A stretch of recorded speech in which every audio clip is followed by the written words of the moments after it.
who is ready for some TBC content, huh? This video right here, the 5 most in-demand classes, a video by Shaman, who's been doing a lot of very good TBC content recently, by the way, and I hope he does more, because I really enjoy watching his content. Let's check this one out. Let me know if the volume is okay or not while watching it. I can watch TBC content all day, man. I'm so excited for TBC. I hope Blizzard announces something cool very soon. Like, for example, a month-long TBC pre-patch would be insane. I'm also just gonna, give a prediction here, by the way. TBC pre-patch, December 16th. And 17th for EU, of course. So 16th North America, 17th EU, unless they go for some sort of global release on the 12th or the 19th. Actually 11th or 18th. They usually do global releases on Thursdays, right? So either one of these 2 dates, in which case I would probably say the 18th. But the reason why I'm doing 16th and 17th here is that I really believe we're getting a month-long pre-patch starting in December and then TBC in January. And for the dates here, the 2nd is player housing in Retail WoW, and the last patch of the War Within in Retail WoW. They don't want to launch both TBC pre-patch and a big patch in WoW, Retail WoW, at the same time, on the same day. And on the 9th, we are getting an update in Legion Remix, so 16th, there's nothing happening.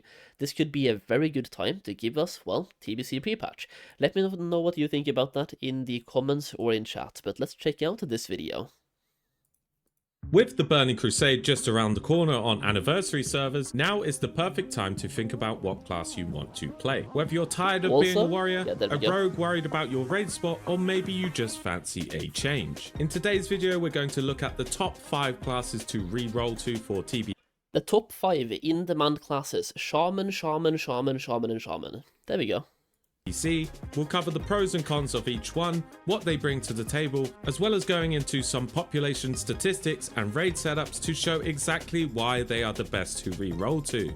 As always, a huge shout out to all the members of my channel. I absolutely love you guys, thank you so much. So the first and most obvious one on the list is of course Shaman. Shaman are the real MVPs of TBC. This is thanks to heroism or bloodlust. We don't know what changes.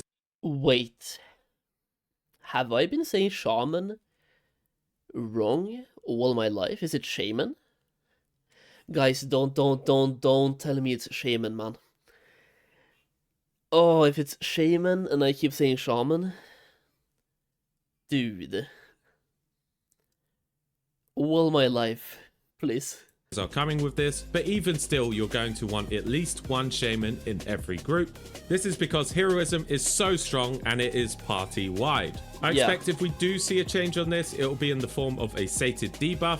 As it stands, you'd expect to rotate Shamans into your pumper groups to give 100% heroism uptime, which is obviously overpowered. And also it basically makes it so if you don't have enough Shamans, you cannot compete in DPS or passes. So because of this, I do expect Blizzard to add the sated debuff this time, meaning you can only use heroism once per encounter, but even still, you'd still...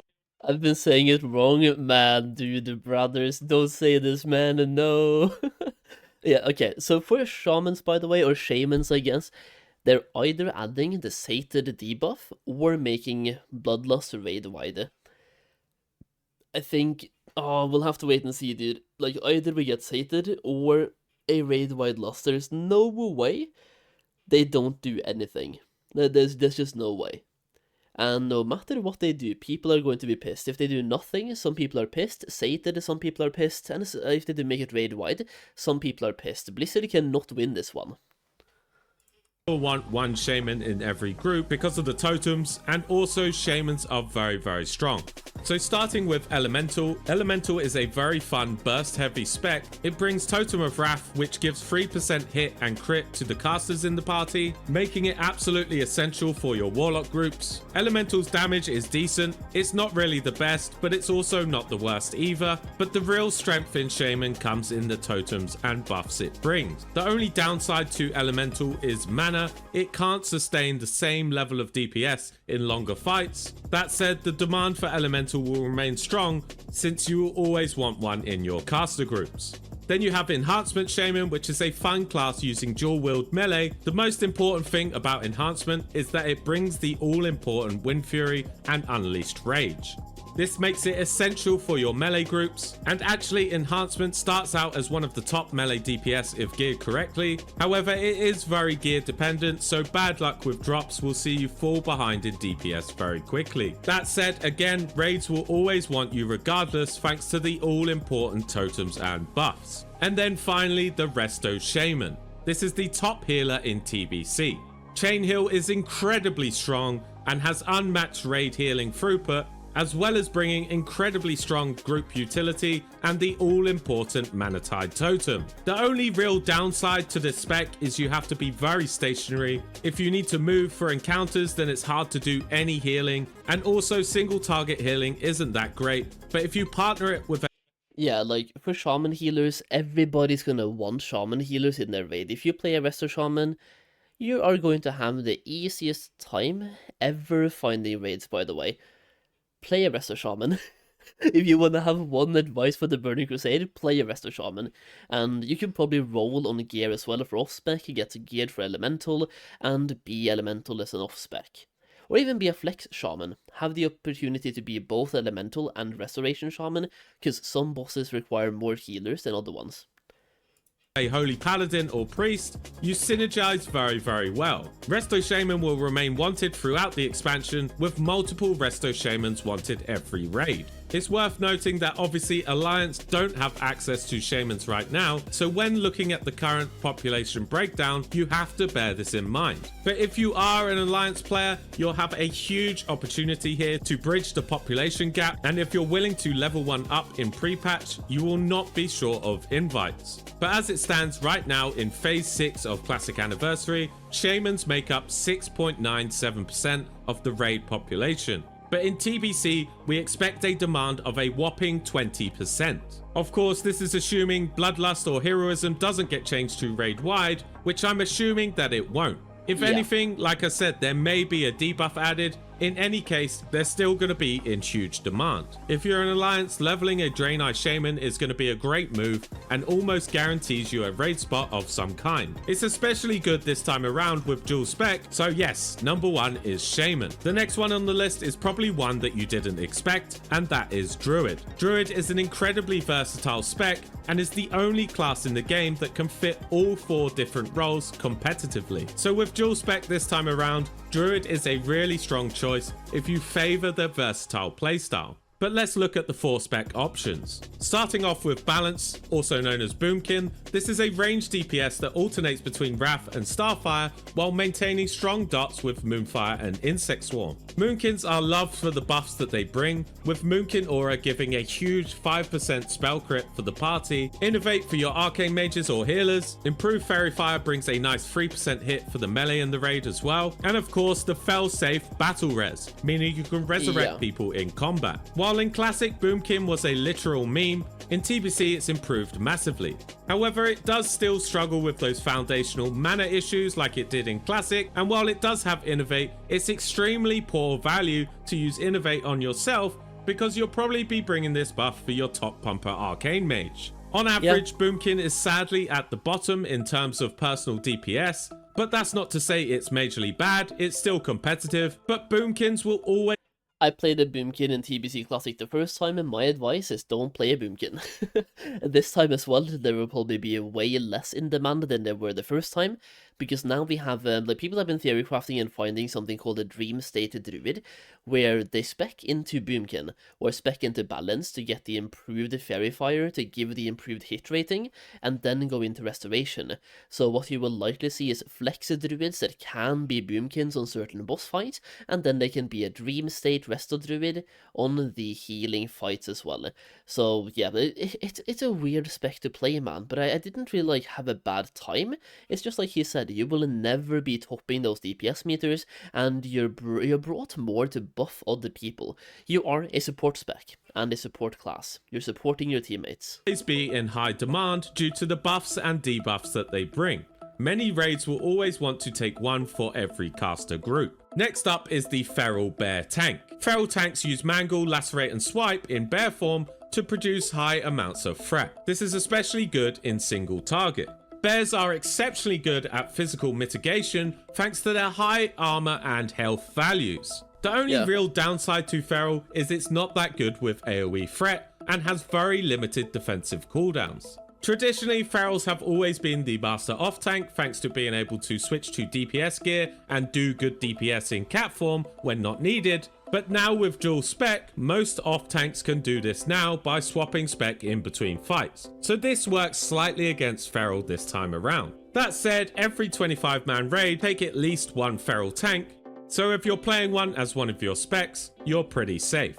Next, the other side of Feral is of course the cat DPS. Feral DPS is energy based, focusing on maintaining rip while weaving in shred and ferocious bite. Ferals bring a big buff which is leader of the pack, which gives 5% melee and ranged crit to the party. So every melee and hunter absolutely love them. That said, they have one of the most complex rotations and struggle early on due to gear.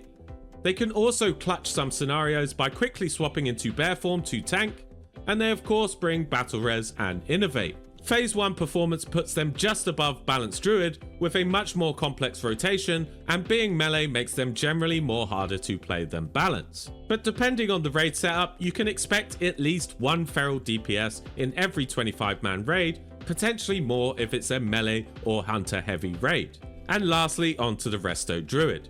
Resto is a heal over time specialist, focusing on life bloom, rejuvenation, regrowth, and swift mend. Resto also brings tree form, which increases the healing received of your party members, which makes them absolutely great in the tank group. It's an extremely mana efficient healer with a flow of steady heals for the tanks and the raid. It synergizes great with other healers and again has innovate and battle res. Resto Druid's strength is also its biggest weakness. It relies heavily on heal over time effects, making it one of the best HPS healers, but it really struggles to heal heavy single target burst, which it relies on other healers for. That said, Resto will always be in high demand for raids, and raids will always look to take at least one. Now for the population breakdown, Druid specs make up just 5.7% of the total raid population, while in TBC we expect a minimum of 12% in the raid. Therefore, right now there's a high demand for Druid with an increase of 6.3%, meaning if you were to roll one, you have a much higher chance of getting a raid spot, especially if you utilize dual spec to be incredibly versatile. Raid leaders will love you. I really like that graphic, by the way, of the current demand, or the current amount that we have, and the predicted TBC demand as well. I really like that. That gives you like a kind of overview, and you get some informational data on how in demand your spec or your class is going to be in TBC, based on what we have seen in the past. We literally have logs to look at. Now onto a very obvious one, and that is Hunter. Hunter is a fan.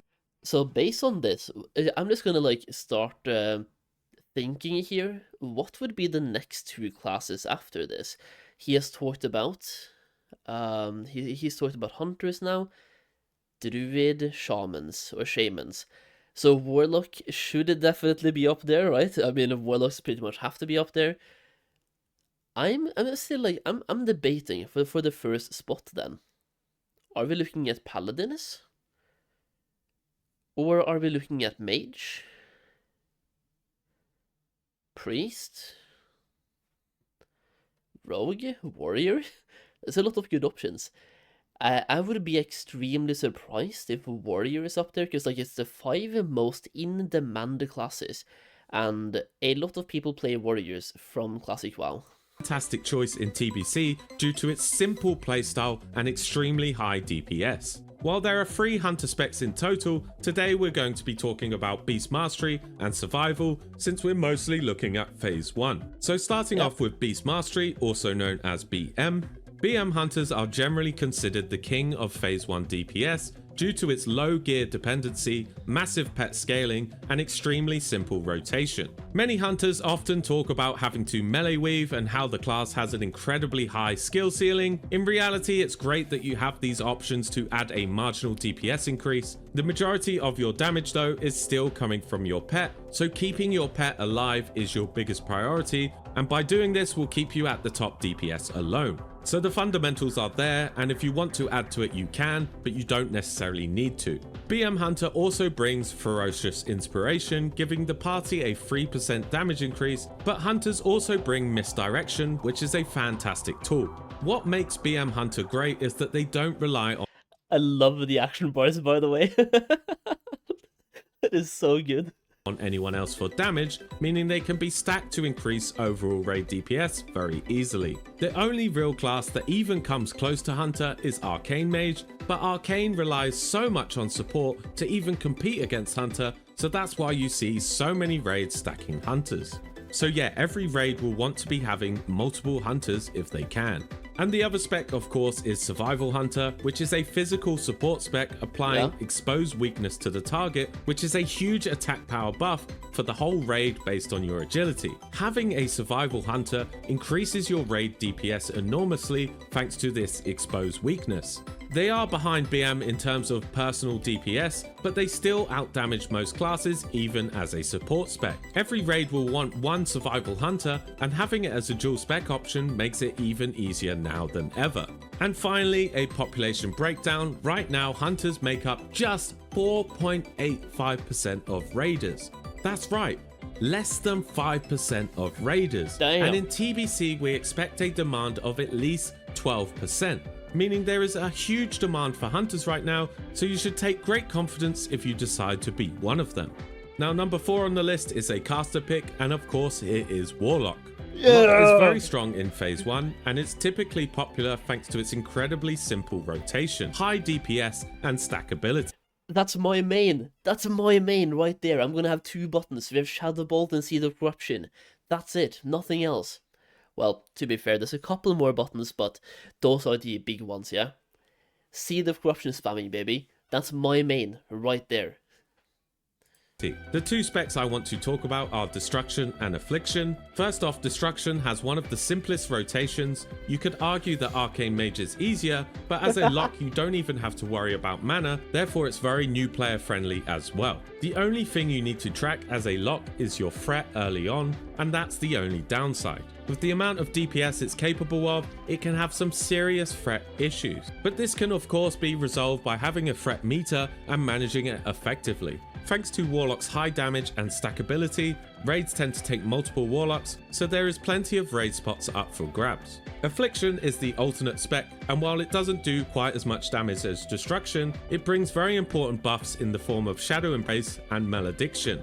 So in theory it is a support spec, but it still does deal decent damage. Therefore every raid needs at least one Affliction lock to bring that all important buff curse of elements. Having this as a second spec is a great idea. All in all, Warlock is a very strong and popular class in TBC, especially in phase 1, but right now locks just make up 5.75% of the population. And in TBC we expect that demand to increase to 16%, meaning re-rolling to Warlock is a safe bet with a huge increase in demand of 10.25%. So yeah, that's absolutely wild. Now number 5 should come at no surprise on the list, especially for Horde, which is Paladin. Paladin was my original class back in the day before eventually finding and falling in love with Mage. Similar to Druid, Paladin is very versatile in the fact that it can fill multiple roles, and with the introduction of dual spec on these servers, it means we're going to see more prop Paladins with a rare off spec than ever before. And because of this, it can compete with Druid for the ultimate off tank. Paladin also takes the edge slightly thanks to its extra damage against undead, and in pre-nerf fights such as Nightbane, it excels against the undead skeletons, which are immune to all magical damage except Holy. Starting off with Retribution, in Classic this was another meme spec, but in TBC that totally changes. Ret can finally do some decent DPS, has an exceptionally fun rotation thanks to seal twisting, but they also bring Sanctity Aura, Judgment of Wisdom or Might, and can even provide some backup healing in clutch scenarios. While Ret DPS isn't out of this world amazing, it's surely much better than it was in Classic, and it brings so much utility, playing one is definitely more than viable. And then of course onto Protection. This is an AoE threat machine which excels exceptionally well in dungeons, while in raids it's not quite the best single target tank. It's an amazing off tank, and they are essential for AoE heavy encounters. The perfect scenario would have a warrior be main tank and have a paladin ready.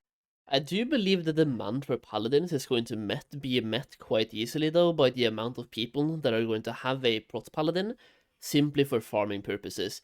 Like, a lot of people, myself included, are leveling a Paladin right now in Classic WoW Anniversary to have it for gold farming purposes in TBC, in which case you will do some raids anyway to get the gear for that gold farming setup as well on that Paladin, right? So I will probably raid on my Paladin in an alt raid, of course, or it's my alt, so maybe I'll join like a pug or something, but the essence is I will be filling out the Prot Paladin role, even though it's not my main, and I'm raiding to get gear for gold farming. And I think a lot of people are in the same boat, because there's such a good class for gold farming in TBC. To pick up the ads or tank multiple packs with ease. They of course bring Blessing of Kings and the other blessings. It's an incredibly fun tank to play, and if you haven't played it before, I'd definitely recommend it. And as mentioned previously, you can also run dual spec and be rep for encounters where you're not needed to tank, making it very flexible indeed. Raids will always want to bring at least one Protection Paladin. As a side note, in TBC, Protection Paladins come the new best AoE gold farmer, replacing Mage due to the AoE cap.